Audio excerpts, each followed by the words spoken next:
Cube.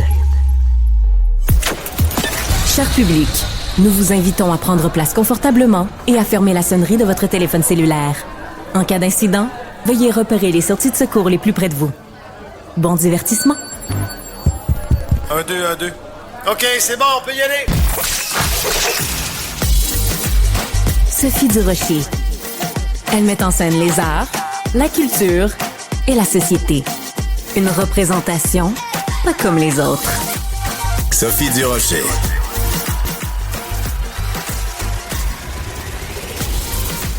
Bonjour tout le monde, j'espère que vous allez bien. Aujourd'hui, je vous pose une question toute simple. Est-ce que l'argent est encore tabou au Québec? Pourquoi je vous pose cette question-là? Parce que depuis plusieurs jours maintenant, on parle beaucoup d'argent, de notre rapport, nous les Québécois, avec l'argent, avec ceux qui en ont, ceux qui en font, celles qui ont épousé des hommes qui en avaient fait beaucoup, et surtout la façon dont on utilise cet argent-là. Est-ce qu'on le montre? Est-ce qu'on le montre pas? Est-ce qu'on le montre trop? Tout ça, évidemment, dans le contexte de cette série, une sorte de docu-réalité qui s'intitule « Vie de rêve », qui va être diffusée sur Crave à partir du 18 décembre. Deux des participantes à cette émission-là étaient à Tout le monde en parle dimanche soir. On en a deux des participantes de cette émission-là à notre propre émission aujourd'hui, et on va plus tard faire un débat, justement, avec mon collègue chroniqueur Marc Boilard. On va se demander, justement, c'est quoi notre rapport avec l'argent. Donc, je vous invite, bien sûr, à participer à la discussion. Je vous donne tout de suite les coordonnées pour nous joindre. Pour nous appeler en studio, c'est le 1-877-827-2346, ou si vous voulez nous texter 187-CUBE-RADIO. Vous pouvez aussi nous écrire Sophie à cube.ca. Je dis nous écrire, puis je donne mon nom à moi, mais nous, ça veut dire toute l'équipe là qui est autour de moi. Donc, Sophie@cube.ca. Moi, j'avais envie de commencer l'émission avec quelqu'un qui m'a beaucoup impressionné justement dans cette série-là, qui m'a beaucoup impressionné aussi dimanche à Tout le monde en parle. C'est Isabelle Gauvin. Elle est participante à la série Vie de rêve. C'est aussi l'épouse de l'entrepreneur Luc Poirier que tout le monde connaît. Bonjour Isabelle. Bonjour. Vous m'avez beaucoup impressionné dans la série, Isabelle, et vous m'avez impressionné dimanche parce que vous savez que ça va vanter. Hein, quand on vanter dans le sens V-E-N-T-E-R. Ah oui, tout à fait. Vous le saviez, et pourtant vous êtes hyper solide, prête à affronter ça. Quand vous avez décidé de laisser les caméras rentrer dans votre intimité et suivre votre quotidien, est-ce que vous saviez que ça allait être aussi, mettons, un tsunami de vent fort? Est-ce que je le savais? Oui, c'était très prévisible. On est au Québec. Parler d'argent, ça a toujours été tabou, difficile. Mon mari s'affiche déjà, il est très actif sur les réseaux sociaux. Moi, je l'étais un peu moins, mais par la bande, on vivait déjà la critique quotidiennement. En fait, donc c'est sûr que là, une série, on dévoile notre quotidien, nos avoirs, nos réussites. On parle pas juste de monétairement, là, en business, là, vous allez le voir. Là, il y a des hauts, il y a des bas, j'en parle aussi. Mais c'est sûr que ça allait faire réagir. Alors, oui, on s'en attendait, mais en même temps, je regarde à l'international, il y a beaucoup d'autres pays que c'est correct de parler d'argent. On se donne une tape dans le dos quand on fait un bon coup. Pourquoi ça ne deviendrait pas comme ça au Québec? Puis là, je me dis, ça prend un début, là, pourquoi ne pas en parler? Mais je dis pas nécessairement de montrer mon nouveau sac à main à chaque fois que j'en ai un, là. Au contraire, mais parler des bons coups, de notre réussite, ça veut pas dire nécessairement être millionnaire, mais d'atteindre nos rêves, d'atteindre nos objectifs. Fait que je pense que c'est un bon début parce que dans la série, c'est ce qu'on voit aussi. On voit pas juste notre matériel, on parle de plein d'autres sujets aussi.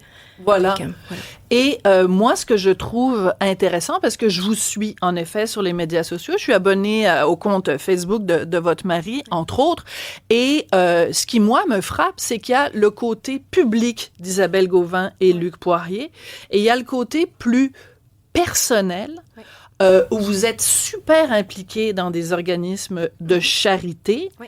Et pourtant, pour reprendre une expression de titre d'une émission, tout le monde ne parle pas de ça. Est-ce que ça vous fâche des fois de dire, dans le fond, on fait plein d'affaires plus discrètes, puis les gens ne s'intéressent pas à ce côté-là? Bien, c'est sûr, c'est fâchant, mais en même temps, quand on s'implique comme ça, c'est pas nécessairement pour l'afficher. Là. Vous seriez surprise. Oui, on en a mis quelques fois sur les réseaux sociaux, mais Vous mettez pas tout. On met pas tout. Si on met tout, bien, on se fait reprocher de faire du bénévolat pour l'afficher. Puis si on ne l'affiche pas, mais là, après, on se fait reprocher de ne pas en faire. Ça, c'est Finalement, très je m'en intéressant. sors jamais. Voilà. Il y a une expression en anglais, damned if you do, damned if you don't. C'est à peu Donc, près ça. peu importe. Si vous donnez généreusement, mais que votre générosité est discrète, vous vous faites dire, ben là, coudon, ils en ont plein les poches puis ils le donnent pas. Si vous en parlez, vous vous faites dire, ben là, on le sait bien, ils donnent parce qu'ils veulent se montrer puis se péter les bretelles. Ouais. On n'en sort pas. On s'en sort pas. Moi, je veux, par contre, qu'on parle d'une de ces œuvres de charité-là parce que ça me touche énormément. Beaucoup de gens dans ma famille, mon père a des problèmes d'audition, ma mère qui est décédée a des problèmes d'audition. On est plusieurs dans la famille. Et vous avez une fille, Mégane, qui est malentendante, est-ce qu'on peut dire ça comme ça? Oui, les deux oreilles modérées. Oui. D'accord. Donc, vous êtes impliqué, entre autres, avec Audition Québec. Oui. C'est quoi Audition Québec? En fait, c'est une fondation qui vient en aide par différents moyens là, aux personnes malentendantes. Donc, je vous donne un exemple. Cet été, ils travaillent sur un projet pour qu'on puisse avoir une plaque sur chacun des vélos des enfants qui dit « On est malentendant ». Mais là, suite à ça, il faut quand même que les gens connaissent c'est quoi le signe des malentendants. Pourquoi? C'est une oreille avec une ligne, mais vous seriez surprise, au Québec, c'est même pas encore connu de tout le monde. Wow! Pourtant, c'est super important parce que moi, quand je fais du vélo avec ma fille, c'est toujours très stressant parce qu'elle va entendre une auto, elle entend un peu de bruit, mais elle n'a pas vraiment la conscience. Est-ce que c'est en arrière? Est-ce que ça s'en vient? Tu sais, c'est compliqué, même si elle a ses appareils, puis elle entend le bruit alentour d'elle, de se dire, il y a un danger proche. C'est plus compliqué. Donc, je me dis, cette plaque-là est super importante. Donc, là, c'était pour financer ça, la dernière levée de fonds qu'on a faite. Et des levées de fonds comme ça, vous en faites régulièrement. Oui. Mais c'est intéressant aussi parce que les gens disent... faire de l'argent, c'est bon pour se payer du luxe puis tout ça. Puis c'est vrai que vous avez une grande collection de sacs à main, je veux bien. Mais quand on se dit, ben cet argent-là, il peut servir à améliorer le monde. Tout à fait. Ça, c'est encore plus formidable que n'importe quel Balmain puis Chanel, ça. Vraiment. Ah oui, tout à fait. En fait, oui, c'est exactement ça. C'est sûr, ça vaut plus que tous mes sacs à main. En fait, c'est surprenant, mais les gens qui nous connaissent... ça paraît peut-être pas du premier coup d'œil, mais moi puis Luc, malgré tout ça, on n'est pas tant matérialiste que ça. Mm-hmm. Puis là, tu sais, c'est sûr, ça peut amener tout un autre débat, mais on se le dit souvent, là, je vous donne un exemple. Je sais pas, il existerait une technologie quelconque pour que Mégane puisse entendre pareil comme nous, mais on vendrait absolument tout pour elle. Là. Ça, c'est sans contredit, là. Mais... ouais. Excusez-moi, je vais OK, parfait. On rapproche le micro pour qu'on vous entende mieux. Oui. Mais en même temps, moi, ça me touche beaucoup parce que je sens, tu sais, j'en ai des gens qui s'assoient à la chaise où vous êtes, Isabelle, puis ils font bla bla bla bla bla, puis c'est la langue de bois, puis c'est des politiciens. Mais honnêtement, j'ai aucune raison de penser que c'est pas sincère quand vous dites ça, puis qu'en effet, si vous pouviez donner toute votre fortune pour que elle puisse entendre comme tout le monde, vous le feriez. On le ferait. Pour elle, puis pour toutes les autres aussi, là, c'est sûr. Oui, tout à fait. Pourquoi, puis on va en parler plus tard de ce rapport avec l'argent, mais pourquoi aussi au Québec, on a moins cette tradition-là? C'est-à-dire que du côté anglophone, il y a cette tradition-là, peut-être parce que ça fait plus longtemps du côté anglophone que les gens ont eu amassé des fortunes, donc ils sont habitués de redonner aux hôpitaux, de redonner aux musées, etc. Au Québec, c'est plus récent du côté francophone quand même. Je pense que oui, vous avez raison. C'est plus récent du côté francophone. Probablement, c'est une question de mentalité.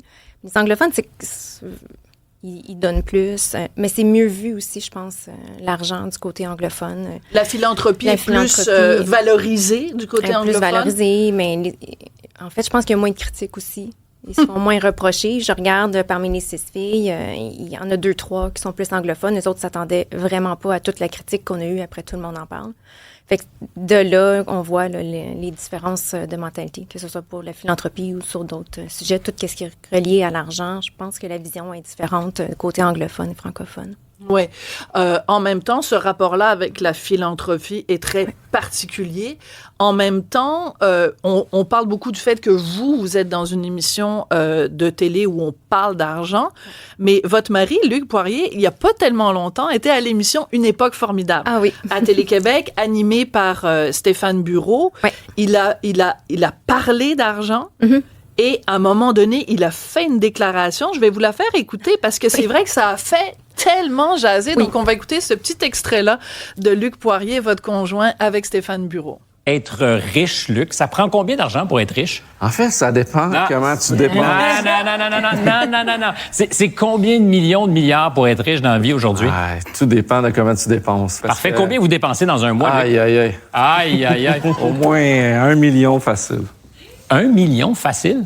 Ouais. On parle de dépenses personnelles? Ouais. Ouch! C'est combien?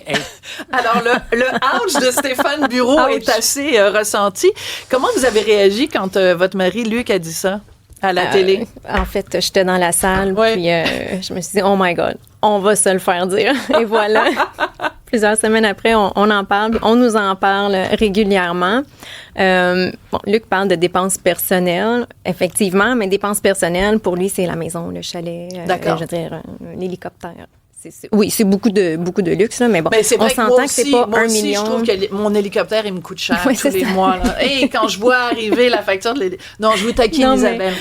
En fait, c'est pas 1 million à chaque année, à tous les mois non plus. Je pense que cette année, effectivement, c'est une grosse année. Les voitures, sa collection d'autos, les voyages. Donc, l'année passée, peut-être c'était 200 000 par mois. L'année prochaine, ça va peut-être être 500 000, ça va peut-être être 300 000. Et ça va peut-être être zéro, Isabelle. Peut-être qu'on n'en aura pas. Non, mais ce que je veux dire, Isabelle, par là, c'est que quand on est entrepreneur, on prend des risques tous les jours. Oui. Et il n'y a rien qui nous garantit que le passé n'est pas garant de l'avenir. Oui. Et même si on en a mis de côté, on peut aussi tout perdre. Il y a un côté gambling, il y a un côté... c'est un pari, l'entrepreneurship. Puis ça, vous devez vous aussi vivre avec ça parce que vous avez vous-même investi dans une entreprise. Oui. Et puis... mais... Je peux vous le confirmer, là. Luc, je pense que c'est cette partie-là qui aime. Le gambling, de savoir qu'il peut tout perdre. Là. J'en parle dans l'émission, en fait. J'explique si il vient de recevoir 50 millions parce qu'il a closé un deal, ben là, c'est sûr qu'il y a un autre projet, puis ça va coûter 70 millions. Fait que, tu sais, le monde s'imagine qu'on a tout le temps plein de liquidités à la banque, là, mais Luc, c'est un investisseur. Fait que clairement qu'on n'a jamais... on n'a pas 1 million à la banque. Là. Oui, on fait nos dépenses, on paye les voitures, les autos, le 1 million par mois, là, ces temps-ci, mais sinon, la liquidité juste pour traîner comme ça dans le compte de banque, il n'y en a pas. Là. Luc adore gambler, puis c'est arrivé plusieurs fois là, depuis qu'on est ensemble que là, c'est tout ou rien. Là. Vendre le chalet, vendre l'hélicoptère, go. Bah oui. Il m'en fait vivre des affaires. On s'ennuie pas avec lui, ça, c'est sûr. Mais c'est assez drôle parce que quand même, bon, moi, je trouve que tous les deux ensemble, vous parlez de Luc, vous avez des étoiles dans les yeux. Lui, il parle de vous, il a des étoiles dans les yeux. Ouais. Et vous semblez être un couple vraiment super heureux. Puis c'est quand même assez rigolo parce que Luc, il avait participé c'était Occupation Double. Puis il avait été éliminé par les filles assez rapidement. Puis elles se sont rendues compte après que il était assez en moyen. Est-ce que des fois vous promenez en vous disant là les filles d'Occupation Double, vous avez dit non à mon chum, maintenant c'est moi qui l'ai. Non, pas tant en fait. Mais ça vous fait rire qu'il a été éliminé quand même de cette émission-là? Ça me fait rire. En fait, je connaissais déjà un peu Luc là, à ce moment-là. Puis ça a été la première année que j'ai écouté Occupation Double parce que je me suis dit, mais my God, je veux le voir à la télé. T'sais. Ça faisait au moins 1 an qu'il me courait après, puis qu'il essayait, puis qu'il m'envoyait des fleurs, puis il m'invitait au restaurant. Puis bon. Et pourquoi vous vouliez rien savoir de lui? En fait... j'ai mal jugé du fait que je l'ai connu par l'entremise de son resto-bar. Puis là, après la séparation, la personne avec qui j'étais, je me disais, je veux pas un gars de bar. Tu sais, ça faisait bizarre, là. Tu sais, moi, dans ma vie, là, je voulais ma maison, mes enfants, j'étais prête à avancer, là.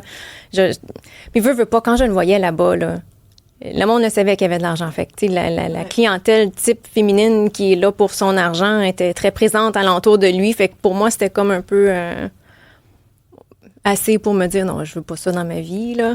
Et finalement, il a persisté. Puis à un moment donné, j'ai dit, bon, OK, on va aller pour une marche.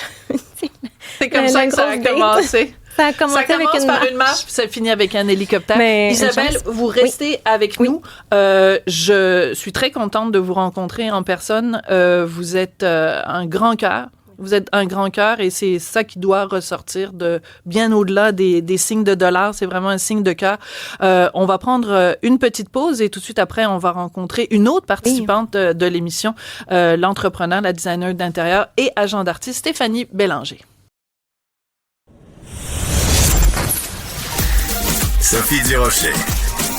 Divertissante, elle sait comment se donner en spectacle pour vous offrir la meilleure représentation. Alors, on continue cette discussion absolument passionnante sur notre rapport assez étrange avec la philanthropie, avec l'argent, avec le succès, avec la réussite. J'ai à ma droite toujours Isabelle Gauvin, qui est elle-même entrepreneur et qui est aussi l'épouse de Luc Poirier. J'ai à ma gauche Marc Boilard, qui est chroniqueur. Bonjour. Et qui va participer dans quelques instants à un débat. Et se joint à nous en direct de l'étranger, je dirais pas où, Stéphanie Bélanger. Bonjour Stéphanie. Bonjour. Stéphanie Bélanger, donc vous êtes designer d'intérieur, vous êtes agent d'artiste peintre, vous êtes aussi donc avec Isabelle dans cette docu-série dont tout le monde parle, Vie de rêve, qui va être diffusée sur Crave à partir du 18 décembre et qui suit le quotidien de femmes aisées, nanties. Comment vous définiriez? Est-ce que c'est riche? C'est un mot que vous aimez ou vous aimez pas? Non, c'est pas un mot que j'aime parce qu'en fait, tu sais, moi, je préfère le titre qui est Vie de rêve parce que pour moi, c'est vraiment, tu sais, la définition riche, on dirait que c'est comme trop relié à l'argent, puis la richesse, je trouve ça un peu plus large, tu sais, c'est vraiment plus les expériences de vie, les relations humaines et tout. Donc, c'est un mot que j'aime plus ou moins, puis on va pas se le cacher, là, je suis pas au même niveau qu'Isabelle non plus, donc, tu sais, je veux dire, on n'a pas la même fortune, là, donc je préfère le titre Vie de rêve pour justement tout ce qu'on a démontré dans l'émission. D'accord. Vous avez créé votre propre entreprise, vous êtes une femme de tête. Est-ce que vous trouvez qu'en général, dans la vie au Québec, c'est plus difficile pour une femme, mettons, d'être entrepreneur? Je pense que oui. Il y a beaucoup de préjugés. C'est niaiseux, là, mais j'ai déjà entendu des collègues ou des gens autour qui disent, tu sais, qui demandent avant de faire affaire si on a l'intention de fonder une famille, tomber enceinte, tu sais, des questions qui devraient pas avoir lieu, mais qui se posent quand même par la bande, comme si on allait être moins efficace si on a des enfants, si on a une famille. Donc, c'est sûr que je ressens un préjugé en tant que femme pour plein de raisons, mais entre autres, la famille. Ça, c'est sûr. Vous avez parlé à mon collègue Mario Dumont hier matin et vous disiez que vous étiez vraiment submergé par différents messages de haine. Vous avez utilisé le mot haine après votre passage à la télévision. Vous avez donné des entrevues. C'est comme on a l'impression que la réaction est surdimensionnée, disproportionnée par rapport à, tu sais, vous avez rien fait, là, vous avez rien fait de mal, là. Pourquoi? Comment on explique autant de haine? Ben, premièrement, je tiens à dire que je pense que toutes les filles, au niveau personnel, dans nos messages personnels, on a quand même une grosse vague d'amour. Il y a beaucoup de gens qui m'écrivent en privé que je connais même pas, qui me disent qu'ils sont contents parce que grâce un peu à mon discours ou à nous avoir vus sur le plateau, ça leur a donné le courage de réaliser leurs rêves, de pousser leurs limites. C'est le petit élément déclencheur que ça leur prenait. Donc, j'ai reçu énormément de messages comme ça. Mais par contre, sur les plateformes publiques, donc par exemple sur la page de Tout le monde en parle, en tout cas Hugo Dumas, tout ça, il y a plusieurs commentaires négatifs, mais c'est vrai, on sent que les gens sont extrêmement fâchés. Là. C'est pas de dire je ne suis pas d'accord, c'est ben voyons donc, ça n'a aucun bon sens, on devrait pas tolérer ça, comme on devrait les censurer, 6 cruches, 6 imbéciles, 6 têtes vides, tu sais, c'est vraiment des attaques. Puis je trouve ça surprenant parce que, comme Isabelle disait tantôt, on s'en doutait là, que ça allait être dérangé parce qu'on est tous au courant que c'est très tabou, l'argent au Québec. On le sent là, de tout bord, de tout côté. Ça, c'est une évidence. Mais que ça réagisse aussi fortement après 48 heures en plus, parce que tu sais, tout le monde nous dit à toutes les fois que habituellement il y a des réactions négatives, ça dure 48 heures après, les gens oublient. Mais il y a encore des articles qui sortent aujourd'hui, on est rendu jeudi.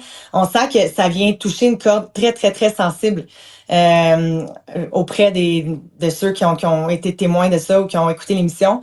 Pourtant, il faut se rappeler, puis j'arrête pas de le dire, c'est une émission de divertissement. Le but, c'est de divertir. Là. C'est pas un documentaire où on va donner des conseils sur comment devenir riche, comment devenir millionnaire, quoi faire dans la vie. C'est aucunement ça. Dans le fond, c'est vraiment une série pour divertir. Comme toutes les grandes séries américaines que tout le monde consomme, il faudrait pas faire semblant que les Québécois ne consomment pas les Housewives, Selling Sunset et compagnie. On les dévore, puis c'est pas pour rien que c'est toujours en numéro 1 dans les classements quand ça sort.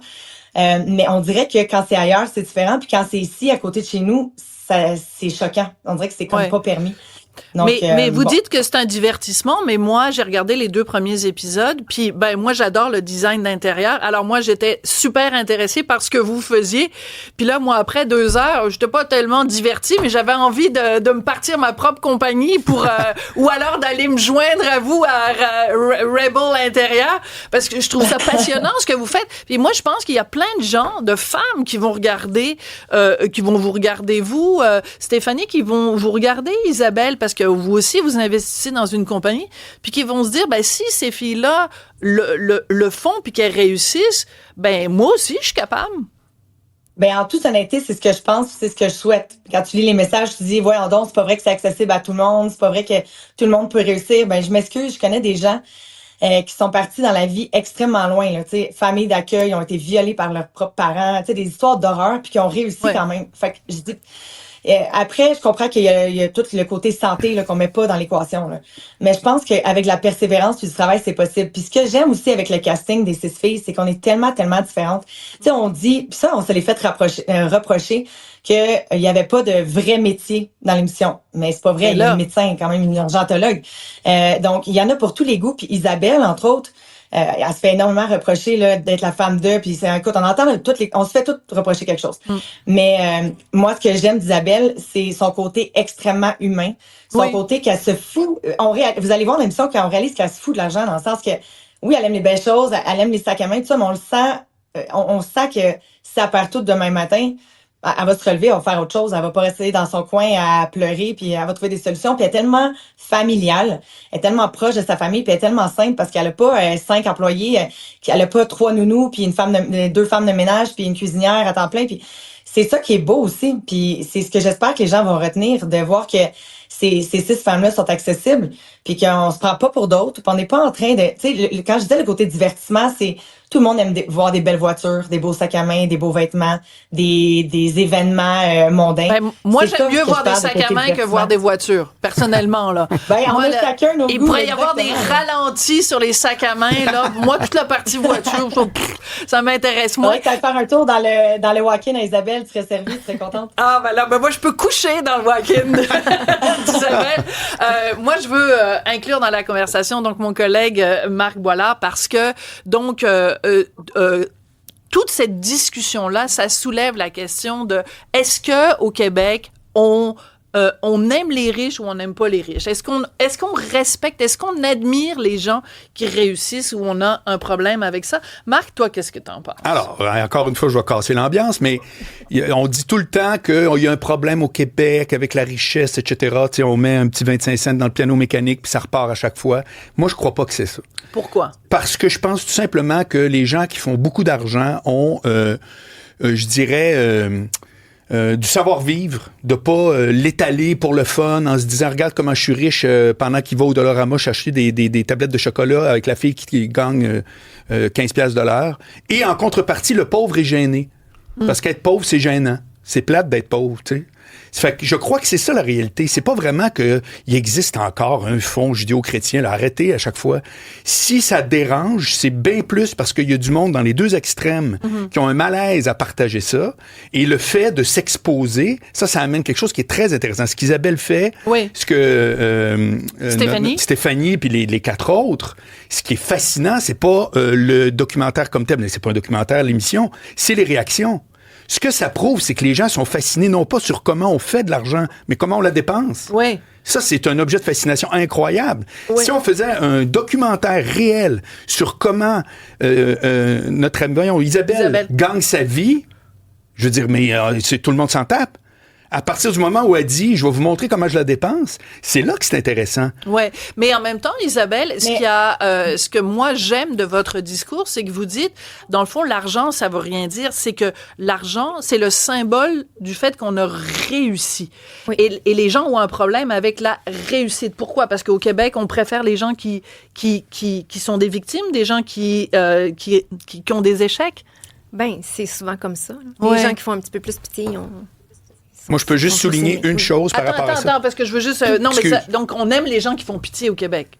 Ben, on aime ça, c'est sûr. On regarde des fois dans les télé-réalités un participant qui fait un peu pitié, qui a eu le cancer, qui aussi, peu importe c'est quoi, mais il va avoir beaucoup plus de sympathie. Et là où je suis pas d'accord, Stéphanie, je suis pas d'accord avec le fait qu'on n'a pas de problème au Québec, là, je vais vous le dire, là, c'est que... Dites-moi pas que vous avez jamais entendu ça, là, dans vos proches ou les gens autour de vous, quand on voit quelqu'un qui réussit, le 3/4 du temps, la réponse, c'est, de la part des autres, ça doit être un crosseur. Il a dû faire voleur de mal qu'on sait pas. Je suis pas d'accord, Isabelle. Ben, mon Dieu. Non, ça, c'est le piano mécanique. Non, j'ai jamais entendu quelqu'un regarder quelqu'un arriver en grosse voiture puis dire « Wow, je me demande qu'est-ce qu'il fait dans la vie, il a dû travailler fort. » C'est jamais ça. Mais c'est tout le temps ça. Je n'entends que ça. Tout le monde pourrait vous le dire. Ben voyons donc. C'est parce que vous fréquentez pas les mêmes milieux, alors Marc et Stéphanie. C'est parce que non, mais ce que je suis d'accord, c'est qu'on entend ça, puis on le répète ad nauseam. Mais dans la vraie vie, je suis désolé, mais non. Tu vois passer quelqu'un qui est avec un auto-millionnaire. Je vais au restaurant, puis je vois quelqu'un qui arrive avec une grosse voiture, puis je l'entends. Je l'entends des ta voisine, je l'entends, je suis témoin de ça. Mais je pense que le meilleur exemple de très présent. Oui, allez-y, Isabelle. Stéphanie, elle a raison sur plusieurs points, là, mais quand on parle de ça, là, le meilleur exemple, là, on en a parlé beaucoup avec Luc de Nordvolt. Oui. Bon, il a fait un deal, 450 millions, peu importe. Il a vendu le terrain sur lequel il y a eu Flair, il l'a acheté, mais là, après, l'histoire s'est déformée là, parce que le gouvernement a décidé par la suite, quand la transaction était terminée, de financer Nordvolt. Ben là, c'est nous autres qui avions vendu au gouvernement. Puis là, l'histoire, elle s'est déformée. On n'a jamais dealé avec le gouvernement. Mais là, tout d'un coup, Luc, c'est un crosseur. Luc, voyons donc. Oui, mais là, tu rentres la variable gouvernement, Isabelle. Ça fait que là, à ce moment-là, il y a tout le temps des gazés dans les tuyaux d'égout de Twitter. Même si tu fais bien les choses, en bout de ligne, tu vas te refaire reprocher. Oui, il y a une partie de ça. Je suis bien d'accord. Je comprends le point de Stéphanie parce qu'on le vit aussi. Les commentaires en ce moment. Oui. Excuse-moi. Oui, non, vas-y. Il y a plein de commentaires. Même en ce moment, pas nécessairement d'Isabelle, mais qui parle d'Isabelle, puis qui dit, ouais, c'est bien, elle sort avec un crosseur. Je l'ai lu ça, puis je me dis, ben voyons donc, à un moment donné, ça peut-tu être juste parce que, je veux dire, quelqu'un a le guts de... Parce qu'on va se le dire, il n'y a pas grand monde qui prendrait des risques comme ils font. Voilà. Honnêtement, j'en connais pas beaucoup. Puis, pour faire de l'argent, malheureusement, souvent, faut en dépenser ou faut en faire aussi, de l'argent. Puis, nous, quand on organise des gros événements ou des choses comme ça, le monde me dit, ben ça n'a pas d'allure, vous dépensez ben trop, mais faut pas avoir peur de dépenser pour essayer de grossir ou de se faire connaître ou autre. Mais ça, c'est vraiment pas tout le monde qui est prêt à le faire. Donc, de dire c'est un crosseur, sans même s'informer, sans même avoir lu son histoire, c'est là que tu vois que ça dérange faire de l'argent au Québec. Puis la réussite dérange 100%. Absolument. Alors, il y a des gens qui sont d'accord avec toi, Marc. Il y a Martin de Brossard. Je vous rappelle que vous pouvez continuer à nous écrire, bien sûr, pendant toute l'émission. Martin de Brossard dit, ben non, voyons, c'est pas la réussite qui dérange, c'est l'étalage. Marc Boilard a tellement raison. Donc, des gens qui sont dans ton équipe. Et il y a quelqu'un qui écrit, ben pendant ce temps-là, les urgences en région débordent. Ça, on l'entend beaucoup. C'est-à-dire qu'il y a beaucoup de gens qui disent, ben là, vous montrez votre l'argent, vous montrez la façon dont vous le dépensez, puis pendant ce temps-là, il y a plein de gens au Québec qui en arrachent. Qu'est-ce que vous répondez à ça, par exemple, Stéphanie? Moi, c'est super plate à dire, là, mais il va toujours avoir des pauvres, il va toujours avoir des riches, puis là, il y a de moins en moins de classe moyenne. Là, mais ce que je veux dire, c'est que est-ce qu'on doit absolument se censurer parce que il y a la guerre dans le monde, parce qu'en Ukraine, il y en a qui mangent pas, qui se font bombarder. Je veux dire, c'est très égoïste à dire, mais la Terre continue de tourner, puis il faut continuer à vivre. Nous, notre façon de réagir à ça, c'est d'aider le mieux qu'on peut. Isabelle et Luc, par exemple, ils ont affiché beaucoup de chiffres dernièrement de levée de fonds qu'ils ont fait. Oui. Il y a une autre fille la semaine dernière qui a ramassé 700 000 $ avec une fondation, avec un événement qu'ils ont fait avec son conjoint. On est pas investir, mais on donne beaucoup à notre façon, puis avec les moyens qu'on a aussi. On redonne le mieux qu'on peut, mais à un moment donné, on peut pas non plus commencer à dire, ben, on réussit, on travaille fort, puis on va plus rien faire parce qu'il y en a qui ont de la difficulté. Mm-hmm. On est conscient de ce qui se passe, puis on aide du mieux qu'on peut. On n'est pas là en train d'être sur notre bateau, en train de boire du champagne, se foutre de tout le monde, puis pas donner une scène, là. On donne de notre temps, puis on donne de notre argent aussi. Fait que, si je peux rajouter quelque chose, Stéphanie et Isabelle et Marc, c'est que plus on fait d'argent, normalement, plus aussi on en redonne juste parce que il y a l'impôt qui passe par là. Oui. Donc, pas, les impôts servent à quoi? Ça paye, ça paye les hôpitaux, les routes, tout ça. On leur redonne en masse aussi, là. Voilà. Je trouve ça un peu, je trouve ça drôle. Puis je répète, l'histoire de l'étalage, là, c'est la section divertissement dans l'émission. Oui. Dans le sens que les gens aiment ça quand même, regarder ça. Tous ceux qui chialent, là, il y en a mais au-delà de l'émission. Oui, Stéphanie, au-delà de l'émission, parce que bon, il y a l'émission, c'est une chose, mais il y a de façon générale dans la société québécoise, quand on va aux États-Unis, en Europe c'est différent, mais quand on va aux États-Unis, les gens qui font de l'argent n'ont aucun complexe à le montrer. Parce que c'est une valeur qui est courante et qui fait partie de l'ADN américain. Alors que chez nous, moi, c'est mon impression, en tout cas, ça fait pas partie de notre ADN parce que ça fait pas si longtemps que ça qu'il y a un Québec Inc. Ça fait seulement quelques années, donc on n'est pas encore habitué. Comment on pourrait, par exemple, je vous lance la question à tous les trois, comment on pourrait justement valoriser plus l'entrepreneurship au Québec, valoriser le fait que des hommes et des femmes qui se lancent en affaires, ils contribuent à la société. Isabelle? Vaste programme, hein? En fait, je pense que ça commence par en parler, puis être fier de nos succès. Puis je pense qu'il y a beaucoup d'entrepreneurs qui auraient des choses à apprendre aux autres. Donc, j'espère qu'avec, peut-être pas juste l'émission, mais le fait d'en parler, ça va tranquillement changer. Ça l'ouvre des portes, du moins, à des discussions, comme aujourd'hui ou comme l'article que vous avez écrit dans le journal. Donc, tranquillement, peut-être que, je suis certaine que s'il y avait eu des réseaux sociaux puis qu'on aurait entendu l'histoire des Marais ou l'histoire de Alain Bouchard, Bombardier. On a plein de belles choses à tirer de toutes ces histoires-là. Bon, je veux dire, ça aurait peut-être déjà commencé à changer. Oui, allez-y, Stéphanie. Je pense qu'il va falloir que ça vienne aussi des entrepreneurs. Je pense qu'il faut être généreux, puis il va falloir un peu plus partager avec les autres. Tu sais, exemple, faire un live, puis là, les gens peuvent poser des questions vraiment sur la façon d'y arriver, sur l'entraide. Tu sais, j'arrête pas d'en parler, là, mais c'est parce mon chum a habité pendant 8 ans à New York. On a beaucoup d'amis à l'extérieur, puis à tous les fois qu'on va souper ou on va passer un week-end chez des amis, c'est vraiment une autre mentalité. On peut vraiment faire la différence quand tu apprends à vivre dans un autre pays. D'ailleurs, j'ai reçu beaucoup de messages de personnes qui m'ont dit, pour toutes ces raisons-là, j'ai quitté le Québec. Ouais. Donc, c'est une réalité. Donc, je pense que de partager notre succès, et là, je parle en tant qu'entrepreneur, je parle pas de sac à main ou de richesse, là, de partager avec les autres, je pense que ça peut ouvrir des portes, puis ça peut donner de la confiance, puis pousser les gens à aller plus loin ou à travailler et tout. J'ai tellement de personnes qui m'ont écrit pour me dire, est-ce que tu pourrais prendre le temps de m'appeler?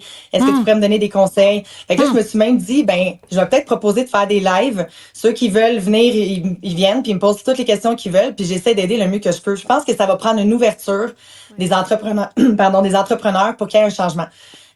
Puis, tu sais, on parlait tantôt d'étaler ses avoirs et tout, là. Oui. On l'a fait pour l'émission parce que justement, c'est un peu comme le concept de l'émission, encore une fois que je répète, mais pour le divertissement. Mais de ce que je vois sur les réseaux d'Isabelle, de mes réseaux, de plusieurs autres filles, j'ai jamais posté pour ma part un achat de quoi que ce soit. J'ai jamais posté du matériel, une paire de souliers, jamais. J'ai jamais fait ça. Fait que c'est pas, on n'étale pas notre richesse comme tout le monde le dit. On l'a fait pour le divertissement, pour le show, parce qu'aux États-Unis ça fonctionne, puis qu'on a comme voulu un peu initier pas cette tendance-là, mais démystifier les tabous, littéralement. Moi, quand on m'a approché, c'est ça qu'on m'a dit. On m'a dit, on veut un peu défaire les tabous de la relation de l'argent, puis de la réussite et des femmes.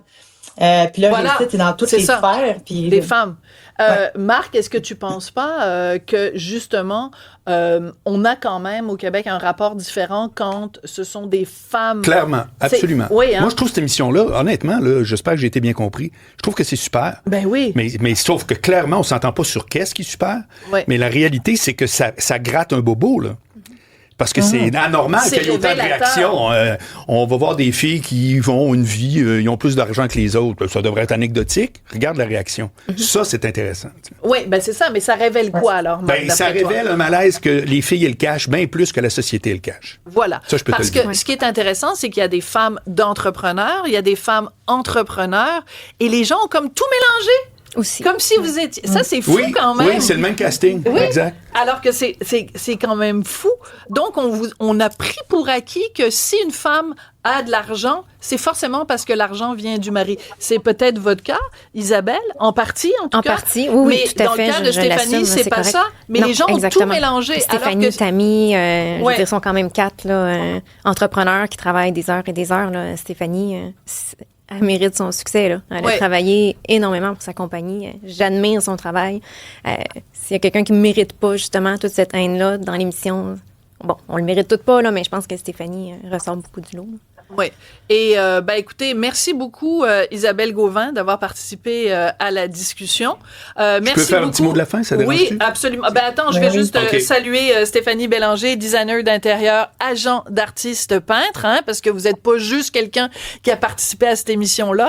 Moi, j'adore ce que vos designs. À un moment donné, vous avez fait un bureau avec une photo de Churchill. Je trouvais ça génial. J'adore ce que vous faites. Ah, merci. Et Marc Boilard, tu voulais conclure. Je veux pas prendre trop de le plancher, non, mais je veux juste dire que j'ai des tickets impayés. Ça fait que si... Maintenant, non, mais... J'aurais peut-être pu attendre que l'émission finisse, mais je trouvais ça important de le faire publiquement. Voilà. Alors, on va faire un GoFundMe pour Marc Boilard. Non, mais peut-être que les filles veulent aussi contribuer. Je sais pas. Regarde, on vient de se connaître. Moi, je me sens assez à l'aise. Cadeau de Noël, si tu veux. Bon, tu vois, Stéphanie, déjà. Stéphanie, très généreuse. Isabelle, très généreuse aussi. Merci beaucoup à vous deux. Et merci à vous autres. Vive les femmes qui assument leur réussite et leur succès. Il n'y a pas de honte là-dedans, bien au contraire. Et puis ceux qui sont pas contents, ben soyez pas contents. Merci beaucoup. On va prendre une petite pause et on retrouve Rémi Villemur tout de suite après. Sophie Durocher. Un savoureux mélange artistique de culture et d'information. Montréal pue. Et ça pue partout.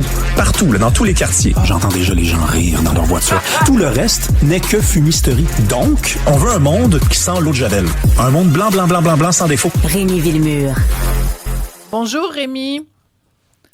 Bonjour Sophie. Avant qu'on passe à ton sujet, tu sais, on en avait parlé, toi et moi, il y a quelques jours du rapport des Québécois avec l'argent.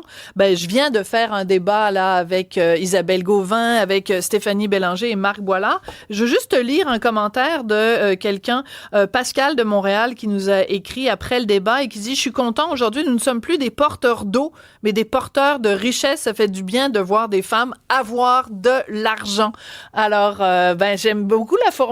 Moi, on n'est plus des porteurs d'eau, on est des porteurs de richesse. Peut-être qu'on va l'utiliser à un moment donné dans une chronique. Rémi, tu voulais réagir à cette actrice porno qui a couché avec 100 hommes en 24 heures.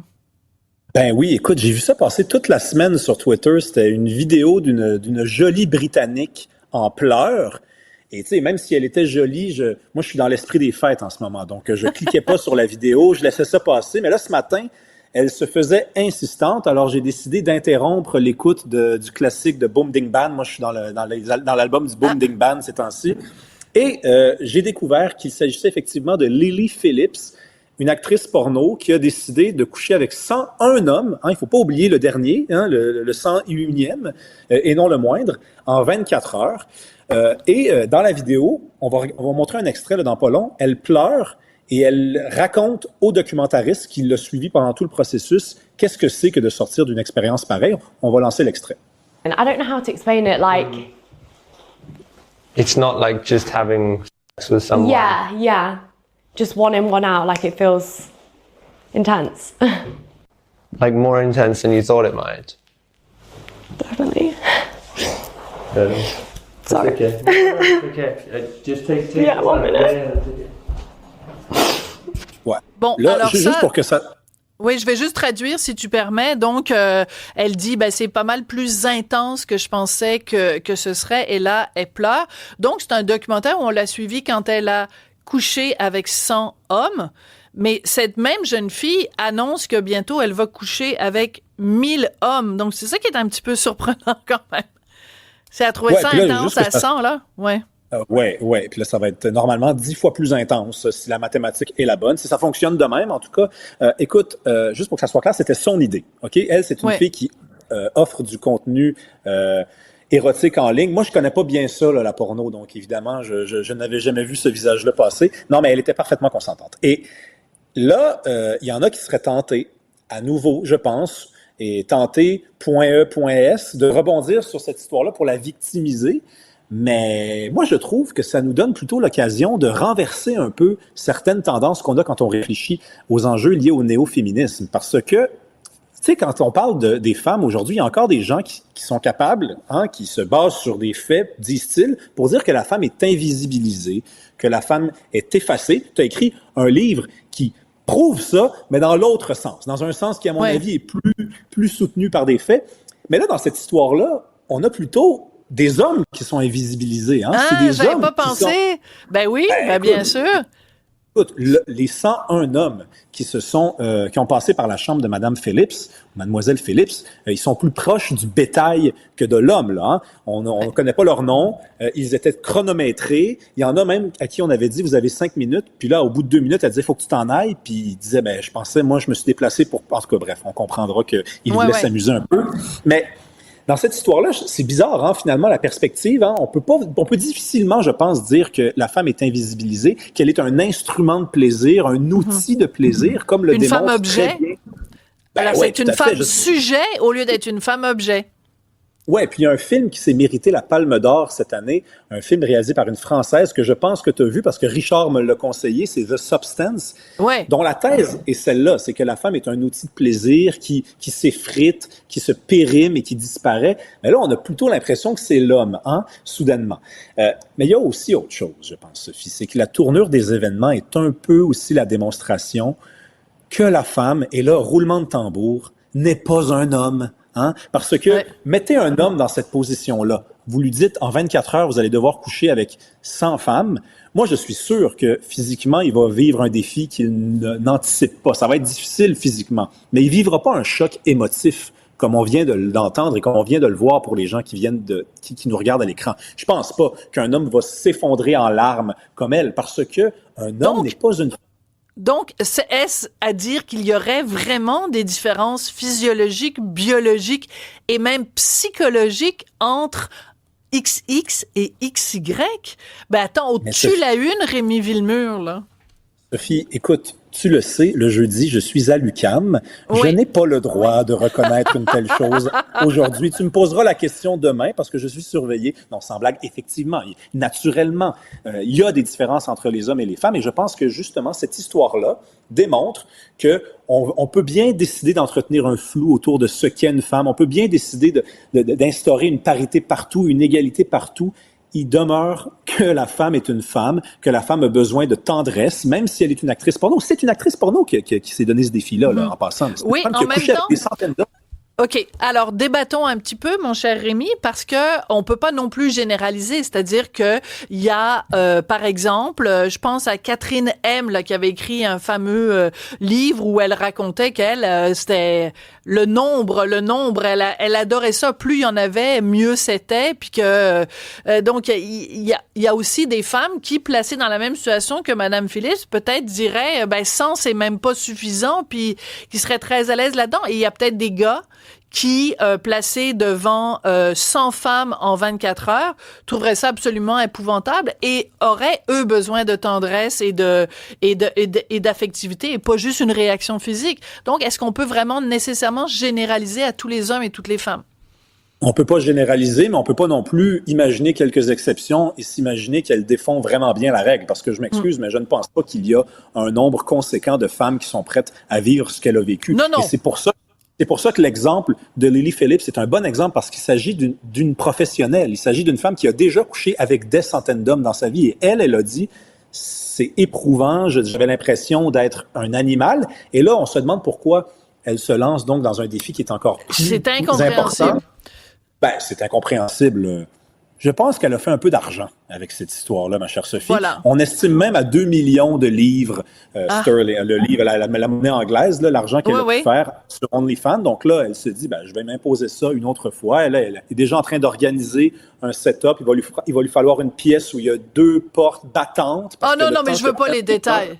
Je veux pas les détails, non, mais honnêtement. Pas là-dedans, mais... Ouais. Non, mais c'est une logistique apparemment très, très, très compliquée. Et tu as raison d'imaginer que c'est pas tous les hommes qui aimeraient ça faire ça. C'est pas non plus ce que je pense, mais je pense qu'un homme ne s'effondrerait pas en larmes comme ça parce que l'homme a un rapport différent à la sexualité. Cette image-là dit quand même quelque chose et c'est, j'avoue, extrêmement troublant de voir cette jeune fille. Il y a comme un côté d'autodestruction. Je trouve ça extrêmement dérangeant et très très bouleversant. Merci beaucoup, Rémi Villemur. Toujours intéressant ces réflexions. Merci à vous d'avoir été là pour ce débat sur l'argent et on se retrouve demain. Cube.